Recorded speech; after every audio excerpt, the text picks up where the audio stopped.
What is up, guys and gals, finessers and finessettes? It is I, Boat Game Johnny, Utah. Tonight we have some Kagero action here. Now, before I get into this particular piece of footage here, tomorrow night, Wednesday night, we are going to attempt to have some footage from DGen or MashMad 90, whichever particular gamer tag he is running at that hour. We're going to try to have that footage. I don't necessarily know if it's going to work. A lot of my stuff is still a little, so I don't know. Maybe it'll work, maybe it won't. That's the plan. So if you don't see a video tomorrow night, it didn't work. Moving on. So, Kagero. Now, this is some older footage here as I'm kind of easing back into the game, just easy-like. So, a little bit of an older footage here. Not necessarily, you know, a whole lot of big difference here, because normally what you're going to notice is, you know, you play 7s now, you're going to see a Yamato here and there. That's more of a guarantee. It's, you know, it's a thing. Now, that being said, you know, amazing pin cushion for torpedoes. I'm going to leave that right where it is. I know Yamato folks are, you know, they feel some type of way about that. I understand, I get it, but at the same time, nah. So, moving on. I've seen a lot of footage of them just getting absolutely decorated with a Kagero. Speaking of which, that particular footage there was JarHead in his Kagero absolutely just murdered a Yamato. Hopefully, maybe, who knows? If he has that entire footage, we will serve it. I don't know. Either way, he's my own personal Chet Chelios. Moving on. Right now, not a lot going on here. You know, the needle hasn't necessarily budged either way. And, you know, this is not necessarily a standardized type game here. What do we got here? 2, 4, 6, 7. Is that what I'm reading? 7. Numbers mystify me. But, so, you know, we're a little bit shy of full complement. But that just means you kind of really have to hustle. Now, granted, of course, in shooty boats, they don't necessarily have marks of excellence like they do World of Tanks. World of Tanks, if you're grinding through for the third mark, you know, you get a lobby that's, you know, got half the people in it, you're screaming. Because, you know, for the third mark, you typically have to put up an amazing amount of damage. So, luckily, we don't really have that necessarily issue here. God, that is the sentence. Words just not happening. But at the same time, I don't want to cut out anything stupid I say. Mainly for humor, but also for the fact that I am not sure if I can get my equipment running again if I stop it. It's kind of like that old car, you know, you get it running and you're like, we just need to go in the store for 45 minutes. Just leave it running, put a brick on the gas pedal so it idles up. I'm not necessarily that bad with my equipment. I haven't had any fumbles yet. Knock on wood. But I did do a big update on my computer, so there may be a correlation there. I don't know. Back to the excitingness at hand here. This is kind of, you know, I've said this many times, folks. This is not ideal for, you know, torps here. When they're coming head on, that's just, it's not a good look. But sometimes, you know, you don't have a choice. If you don't have another target, you don't have anything else to shoot at, you know, throw them downrange. What are you going to do? There's nothing else you can do. So, you know, something to think about. Keep that in mind. Granted, it's not ideal. That being said, going back to the top of the board there, 2 down for us. Not really happening here for the friendly team. We've only managed to get 1 torp hit here. You know, going from the kamikaze to this, if I ever start playing the Kagero regularly again like I used to, is going to be extremely tough. Because by the time I get all 3 runs of fish out on the kamikaze, I look down, I've got 20 seconds left till it reloads. So it's kind of ridiculous. Just got detected there, popping smoke, not a big deal. Going to ease around the corner here. By the time he creeps up on me, I'm really kind of hoping I'm going to be reloaded. We managed to put a little bit of fish in him there, just gently. And what you have to understand here, folks, is, you know, if you've seen my this or that on the Akatsuki versus the Kagero, the Akatsuki on paper is a lot better. Now, that being said, you know, with your Kagero, your torpedoes hit like a freight train. Very, very tough, nasty hits. So, I would almost kind of like to start running the Akatsuki and the Kagero, and maybe come back and do a Akatsuki versus Kagero this or that. Maybe even start doing it on a regular basis. Possibly, if you know, my equipment continues to work in a working type fashion, we may do that. Getting back to the game here, it's getting very tense. We know what's going to happen. I'm hiding in a smoke cloud, my little old self here. I mean, you know, we're all on the edge of our seats here. We're taking some blind fire. We know what's going on. This guy, he feels some type of way. He's got us spotted. We need to get rid of him before we die. We're putting one on point, and we're putting one behind that. And the reason we're putting one behind that is because as soon as he sees me, he's going to start turning. If he wasn't turning already. So that's what the one behind him is. And the one behind him didn't even make it to him.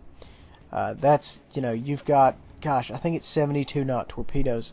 They are absolutely hauling. And if you ever look at your time to target, just drastically increased. And in addition to, you know, say for example, your torpedo detected on the surface of the water, like is I think 1.2, you couple that with torpedoes that are just hauling butt, it really makes problematic, you know, to get out of the way, at the very least. Anyway, moving on. Top of the board, 2 down for the friendlies, 4 down for the bad guys. Things have kind of hit a flippity-flop there. 66,000 damage. It's just an open map for me here, essentially. The only thing that is going to be stopping me from absolutely being a holy terror on the opposing team is really myself and some blind luck on their part. Now, guys, if you're going to fire on somebody, this is the perfect, absolutely perfect location. And the reason I say that is he can't turn to starboard, because if he does, he's going to dip into the island. So the only way he can go straight, or he can turn left into the torps. Now, if he turns into the torps, there's going to be a high probability he's going to take a couple, simply for the fact that he may not be able to get 100% bow on. It looks like right now we're going to hit him with 2. And the thing is, guys, I see a lot of folks, they get out there and they say, oh, I'm going to stack both of these.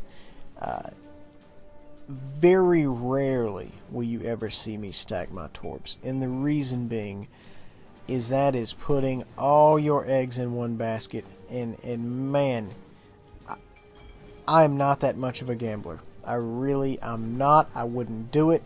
I'm always going to put a spread down. It's just, in my eyes, it's not worth it, because it is really easy for things to go 100% south and you not connect with anything, versus connecting with a couple. You know, that's my take on it. At any rate, 92,000 damage here. I'm making it happen here, getting spotted, and that's kind of something as a gamer I need to kind of do better at. Is kind of my personal awareness. Situational awareness, you know, because we go out here. Wow, I just wasted torps for no reason. GG.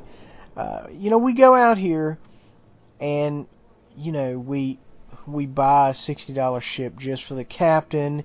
We get the captain leveled up, and we've got Eric Bay leveled up, and we're uber super stealth torp build. You know, 4.4 kilometer range. You know, and we still end up wandering into the bad guys. So, you know, makes me feel some type of way, but that's fine. I think it's 4.4 is what I got the Kagero down to, which is pretty ridiculous. I was honestly hoping for 4.5. That was my top end. I said if I can get to 4.5, I'll be happy. But anyway, the bottom line is here, folks, is to my DD folks out there, and to the folks who are defending against DDs. you know, this information works both ways. Is whatever you go out there and do, you know, let's say for example your stealth torp build, whatever, like me, and you know, you squeeze the numbers and you crunch the numbers down till you get what you want, and then you still end up getting detected because you're not paying attention, or you're saying, okay, well, you know, I'm at 5, I've got 0.6 left. You know, you need to kind of, in your mind, set yourself a number, and whenever you get within that number, you need to say, oh my God, he is immediately going to spot me, even though you still have, you know, 3/4 of a click to work with. That's kind of what I've started doing since this game. Evidently, I mean, you know, this game was probably taken months ago. Who knows dates? Not me for sure. But you know, that's kind of what I'm talking about. Is what I would do. This gentleman right here is going in reverse. We go ahead and throw 1 on par and 1 behind. A lot of times, if you've got a 3-spread ship, you're going to see me put 1 ahead, 1 on par, 1 behind. Or if you know, for example, he is 100% going full speed, and after you play for a while and you look at the scope, you'll be able to tell when folks are going full speed and when they're not. But if he's going full speed, you can put 1 on par, 1 behind, and 1 behind that. It's all, you know, dealing with kind of like the spread of torpedoes, where you want them to go, anticipating enemy movements. You know, you get out here with some baby torps. You know, some of the American DDs, you know, they're good and they have tons of torps, but they're kind of baby torps. You know, they don't do tons of damage. You know, so you may have to throw, you may hit somebody with a torp and you're like, that's it? Yeah, but at the same time, you know, you do need to necessarily play to your strengths. You know, this has kind of turned in to one of those secret educational ramblings again.